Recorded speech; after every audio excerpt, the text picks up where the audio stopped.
My name is Marie-Christine Claveau, and I come from Saguenay-Lac-Saint-Jean, Quebec, and I now live in Rosswood, BC, which is on the traditional territory of the Cochin people. I'm an artist. I'm a homesteader. I used to work in forestry, and I now am elected and passionate about Francophone education, so I'm elected on the Francophone School Board. Yeah, so I think that's who I am.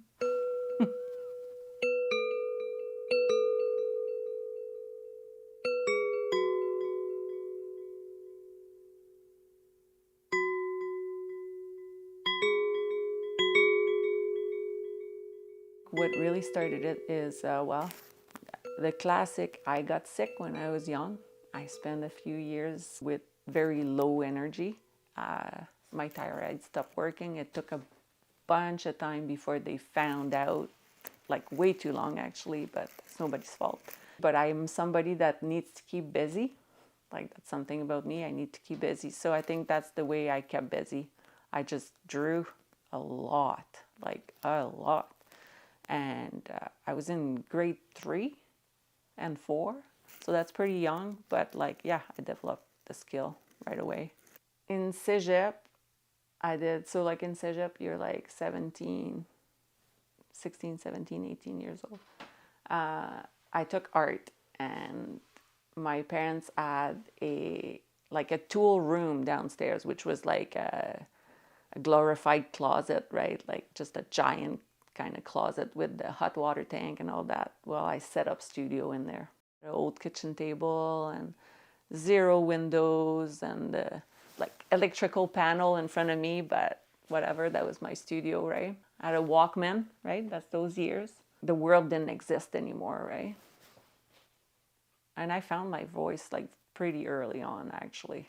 Yeah, I had a few artists that I really, really liked and admire, and it wasn't copying, but it was inspired by them and like their style and the boldness and the colors and this and that, and I made it my own really fast, right?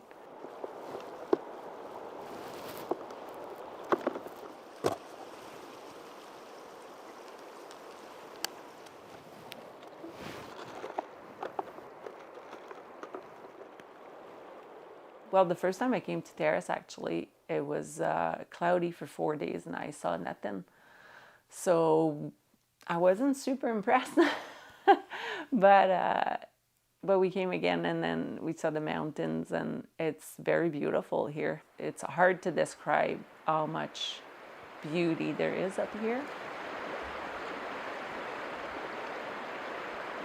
We bought raw land, so basically like developed everything, you know, built a garden in the wrong place the first few years. I had to move it because we realized it was located in a frost pocket, and then like just learning how your land works and like seeing the wildlife walk through it.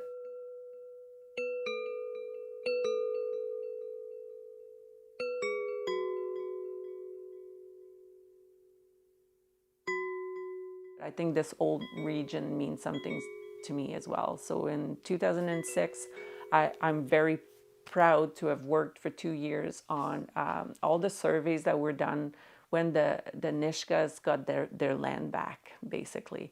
And I know it's just a small little thing, but I feel very privileged to have worked on that. I got to walk the whole land up there, so I got a bit of a privileged connection to that land as well. I'm not claiming anything here. I'm just saying how like humble I am and beautiful it is, and how lucky I feel that I got to work there. Deep, deep. This could be soft a little bit. Oh no, look at this. There's little fish in here. Shit. I hope the river's gonna go up. Working forestry here, you understand how things work, right? Like the cycle and like the seasonal cycle, but also like the fish cycle. And like, I know it seems funny, but it all has to do with forestry because everything is connected at the end, right? And sure, you work forestry, you count trees and then you look at brush, but then like, you know, those brush, like they thrive because of certain things, and then there's certain way the land forms, or like, you know, how like a slope always settle at like a 45-degree angle or 42, or all those things at the end, your eyes start reading the landscape in a certain way and understanding the landscape in a certain way. And I think that helps, or that creates a sensibility to the landscape, and also, well, sure, a connection. But I think it helps me paint it as well. Like, I feel like I understand it a little bit better. You only paint in the studio and you paint from pictures. A picture it dulls the perspective. Like, you know how everything seems like smaller and further, and like how like when you take a picture you're like, but it was so much more when I was there. Well, imagine painting from a picture that you're already saying, but it was so much more when I was there. I want to paint the so much more.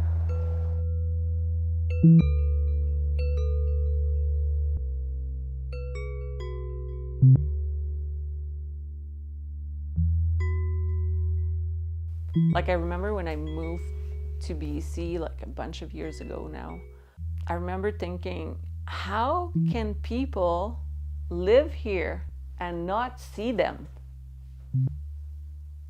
And then like after a few years, seeing some people that I know that like mountains and all that, and like seeing that they were not seeing them too.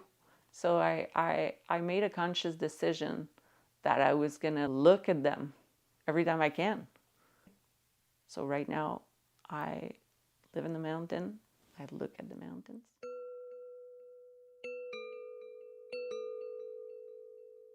It's nice to slow down sometimes, sit and observe, and take the time to just paint and look at what's in front of you. And I think I need that reminder, because I'm busy. I like to stay busy. I like to keep busy. I also feel like I have to be busy. Like often I feel like a little bit selfish, right? Time that I could be probably doing like something more productive, I guess, or you know what I mean? Like, it's not that it's not productive. It is to me, but making the art the priority also. It's hard when you have a family and, you know, a homestead and other responsibilities. Even though it's a good business for me. I mean, it's working for me, but at the same time, it's hard to prioritize it, and also to put a value on it. Yeah. Because again, it's hard to put a value on something that gives you so much joy. But yeah, I try to come here though. Like, it's good for me. So it's good to do stuff for ourselves too, I guess. I'm just learning that right now.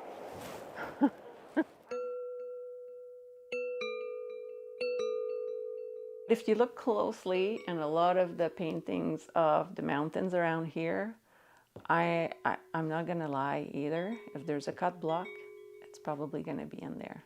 I'm gonna find a way to make it look appealing and inoffensive, but it's there. You know what I mean?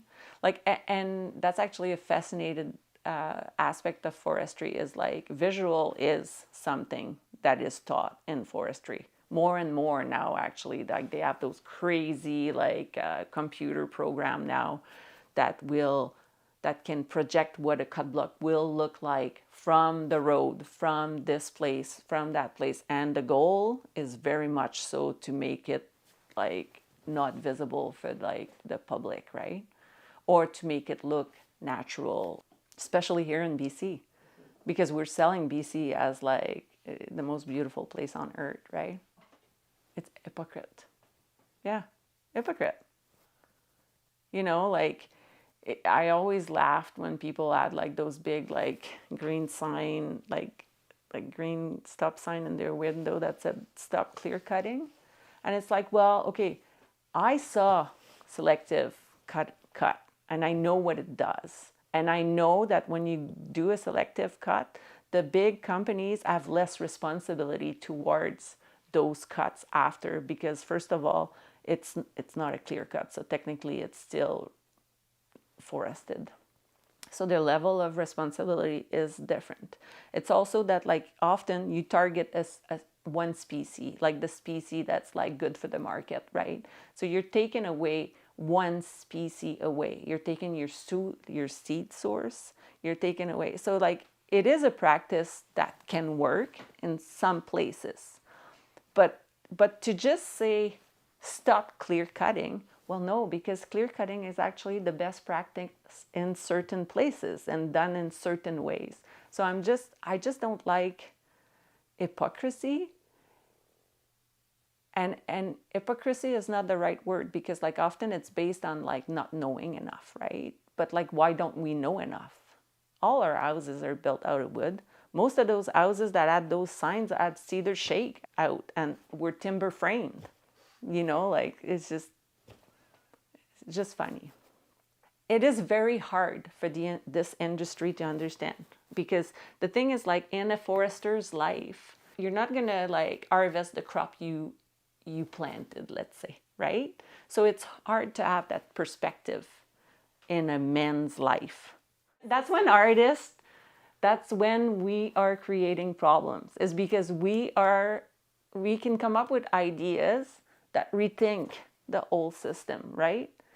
And I'm not saying that it's all good. I'm ready to debate all of it. I'm just saying sometimes when like something hasn't been working, or it's not working sustainably, or it's only working for like a small amount of the population, well, then we have to rethink the way we're doing things. And artists are able to come up with ideas that are outside of the box, and that scares that small amount of people that thrive in the system right now. Same thing with education. Same thing.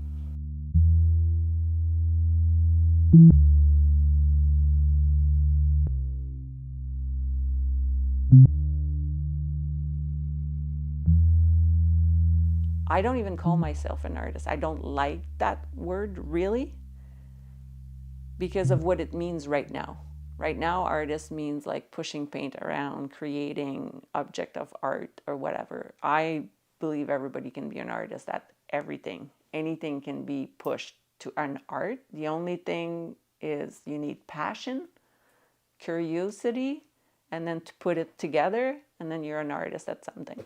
Everybody has a gift inside, and everybody just wants to be enough in the society. Everybody just wants to be a part of something, be useful, right? Be accepted for what they are and for that gift. And if that gift is used and celebrated, and that we allow those people to use that gift, they're going to become artists at it. I think that's why I'm so passionate about education. We're only celebrating like a fraction of people in this society, when everybody is important. Like you can't take one brick out of a house.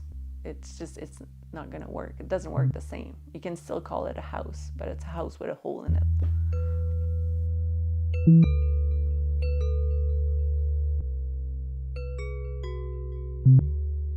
I started trusting what I see very early, and basing a lot of my decision on my observations. But also maybe because I'm sensitive to things. That's the combination that has made me work differently, like in forestry or in, for example, like at the school board. You know, the thing that bugs you about your personalities, or like the things that most people want to change about their personalities, well, some of it you can change. But the ones that like you can't change, you've tried everything, like you just can't change it. Well, sometimes maybe like you just have to like harness it and then use it in like its betterness, on the like better sides. Use it for good or something. If you can't change it, gotta do something with it.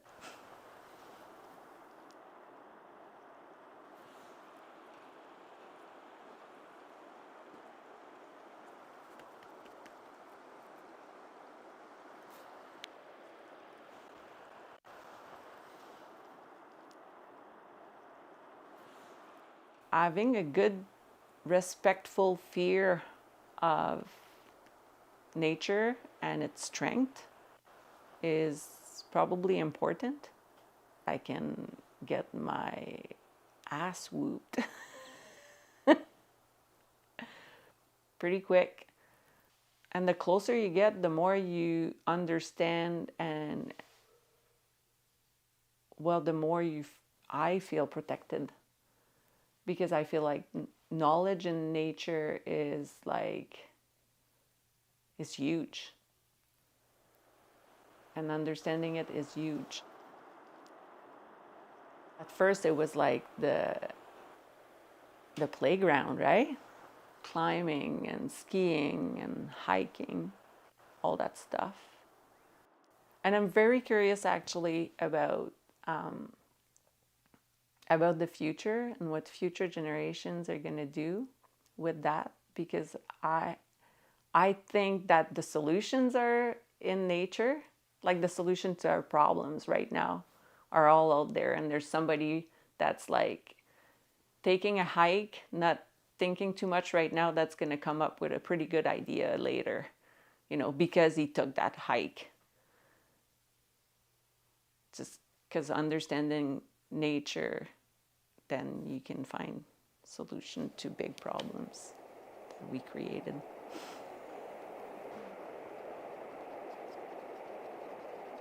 Anyway, so this is kind of it would be done because I wouldn't take this little cardboard any further than this. I don't think I paint to leave a trace. I'm in politics in the school board to make things better, but it's not so people know that I made it better. It's just so that things are better. Same thing with my paintings, actually. When they leave, they're their own thing. They're their own entity. I know I painted them. A lot of people can recognize the style, sure. But I think they're their own things. It's like hopefully the paintings can touch people without me being in the picture. That'd be great. If they survive, if some of them make it later, that'd be cool. That'd be amazing. If people wonder why they were created, well, good for them. Hopefully they just think, oh, they're pretty and that's it.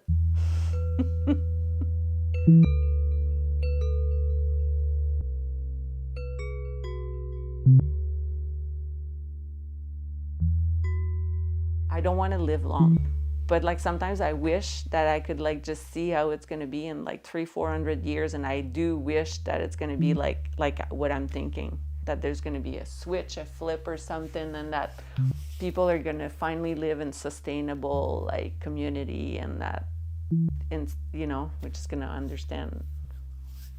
Anyway, it's great.